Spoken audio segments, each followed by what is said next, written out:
Welcome back, YouTube family. Who is the Elohim in Genesis 1:26? We about to find out. Let's hop right into it, y'all. First thing, verse 27 goes back to singular. God created man in his own image. Also, in Isaiah 44:24, God said, I spread abroad the heavens alone. I spread forth the earth by myself. So we cannot think of two co-creators. It's also very important to know and understand God can speak of himself personally in his heavenly court collectively. So every time you read in the Old Testament, the let us text, who will go for us? Man has become like one of us. Let us make man. Hey, let us go down. God is speaking of himself and his angelic host. He's not speaking of a plurality of persons. Now I want to give you a little glimpse into God's heavenly court. I want to show you how God does things. Let's go to 1 Kings 22. We'll begin in verse 19 all the way to verse 23.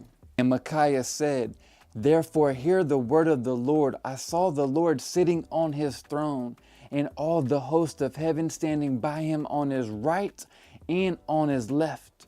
And the Lord said, Who will entice Ahab to go up and fall at Ramoth Gilead? And one said this, while another said that. Then a spirit came forward and stood before the Lord and said, I will entice him. And the Lord said to him, How? And he said, I will go out and be a deceiving spirit in the mouth of all his prophets.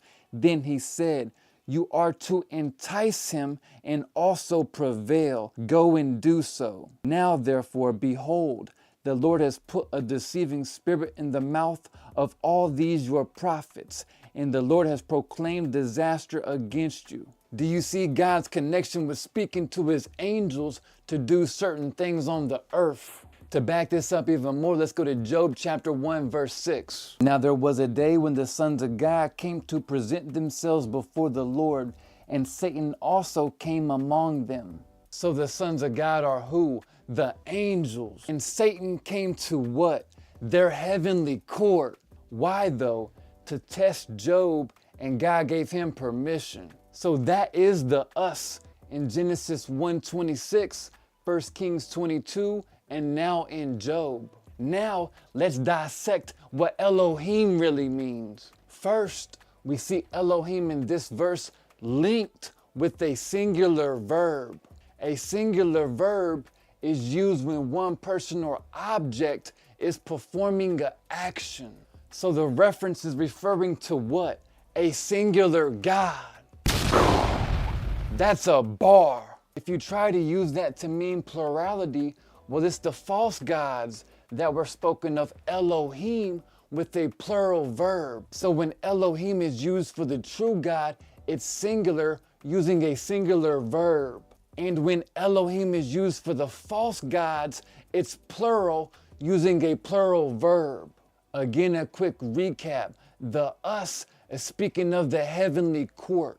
And Elohim in Genesis 1:26 is singular using a singular verb. Amen. If you like this type of content, hit the like button. If this has blessed you and gave you more understanding, type amen and let me know in the comments. And don't forget to subscribe.